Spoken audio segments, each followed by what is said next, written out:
Hi everyone, this is Rajdeep Banerjee. Welcome to English is Easy with RB. I'm back with your daily dose of English expressions. We are going to learn two expressions using acquaint.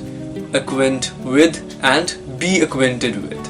Acquaint with means to make someone aware of something. For example, I acquainted her with our plan. That means I made her aware of our plan. Now let's have an example with be acquainted with.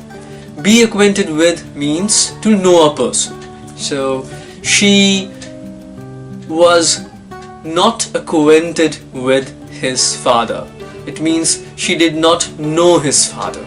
So once again, acquaint with means to make someone aware of something. Be acquainted with means to know a person. Okay, I hope you like the content of this video. If you want more videos of this sort, you can subscribe to my channel. Until next time, this is RB signing off.